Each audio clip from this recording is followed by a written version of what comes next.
अल्हम्दुलिल्लाहि रब्बिल आलमीन वस्सलातु वस्सलामु अला इमामिल अंबिया वल मुरसलीन अम्मा बाद बिस्मिल्लाहिर रहमानिर रहीम। आज के इस ख़त्म पाक की महफ़िल पाक में हम सब शरीक हैं। अल्लाह रब्बुल इज़्ज़त की बारगाह में दुआ है, अल्लाह रब्बुल इज़्ज़त हमारा इस महफ़िल पाक में शरीक होना अपनी बारगाह में कबूल व मंजूर फरमाए। अल्हम्दुलिल्लाह आज की इस महफ़िल पाक में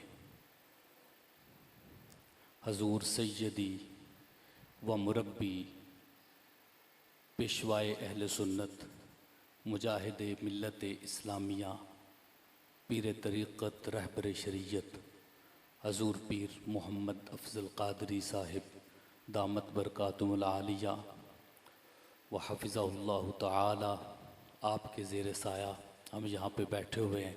अल्लाह करीम आपके फैज़ से हमें हमेशा मुस्तफ़ीज़ फ़रमाए। हज़रात मोहतरम, सिर्फ़ एक दो बातें अर्ज़ करनी है। क़िबला हाजी साहब रहमतुल्लाह अलैह, आपकी सारी ज़िंदगी इल्म से वाबस्ता रही है और आप इल्म बाँटते रहे हैं। बचपन से हम आपको देखते चले आए। इल्म बाँटना, किताबें बाँटना और फिर दूसरा उसको सिर्फ़ किताबों की हद तक नहीं, अपने बच्चों की अज़ीम उलमा, अपने बच्चों की सूरत में उम्मत मुस्लिमा को इल्म दे के जाना, ये हाजी साहब रहमतुल्लाह अलैह का ख़ासा है। और इल्म से सारी ज़िंदगी वाबस्ता रहना, ये अगर सहाबा इकराम अलैहिम रिदवान की हयात तय्यबा का मुताला किया जाए तो ये बात वाज़े होती है कि वो हर उम्र में, उम्र के हर हिस्सा में वो तालीम हासिल करते रहे, चाहे उनका बचपन था, जवानी थी या उनका बुढ़ापा था। हज़रत कबीसा बिन मुखारिक रदियल्लाहु ताला अन्हु प्यारे आका अलैहिस्सलाम की बारगाह में हाज़िर हुए।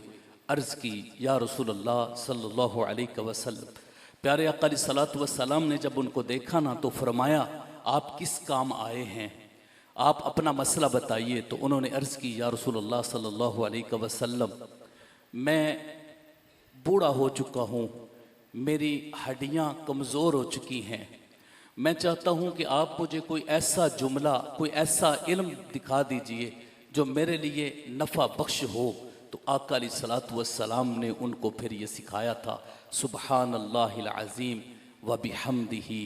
तो इसका मतलब है कि उम्र का कोई भी हिस्सा ये तालीम के लिए बड़ा अहम होता है। आखिरी बात, मैं चूँकि सिर्फ हाज़िरी लगवाना मकसूद है, बयान तो आपकी क़िबला पीर मुर्शिद का सुनेंगे इंशाअल्लाह अज़ीज़।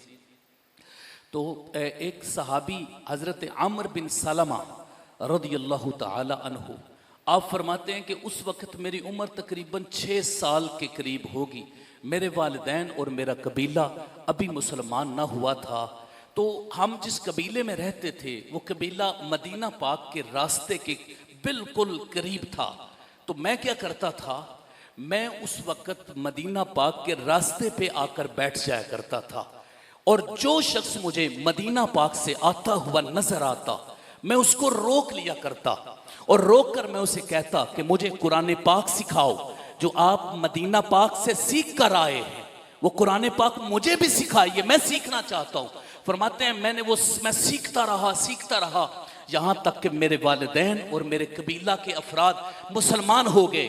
उन्होंने इस्लाम लाने के बाद एक मस्जिद तामीर की और उस मस्जिद का सबसे पहले उन्होंने मुझे इमाम मुकर्रर किया। इसका मतलब है कि वो जानते थे कि ये कब से कुरान पाक का इल्म हासिल कर रहे हैं। तो उम्र के हर हिस्सा में उन्होंने इल्म से अपनी वाबस्तगी रखी है और उन्होंने ये नहीं देखा कि उम्र कौन सी है, वो इल्म हासिल करते रहे हैं। और ये घराना क़िबला हाजी साहब का घराना, उनके बेटे हज़रत अल्लामा मौलाना मोहम्मद नईम साहब, हज़रत अल्लामा मौलाना डॉक्टर नवीद लतीफ़ साहिब और फिर उसके अलावा जनाब नफीस साहब, उनकी भी सारी ज़िंदगी किताबों में ही गुजर रही है। जनाब रईस साहब, ये उनके बेटे हैं और ये उनके बेटे मिसाल हैं और सारी ज़िंदगी उनके लिए इस दुनिया में भी और चले जाने के बाद भी। और इनसे जितनी दुनिया फैज़ लूटेगी वो सारा सिलसिला हौसला किबला हाजी साहब के लिए सदका जारिया रहेगा। अल्लाह रब्बुल इज़्ज़त ऐसी शख्सियात के वजूद को यकीनन अल्लाह ताला ने उम्मत मुसलमा के लिए बाइस बरकत बनाया होता है। अल्लाह उनके मज़ीद दर्जात को बुलंद फरमाए। आमीन या रब्बल आलमीन। सल्लल्लाहु अलैहि वसल्लम।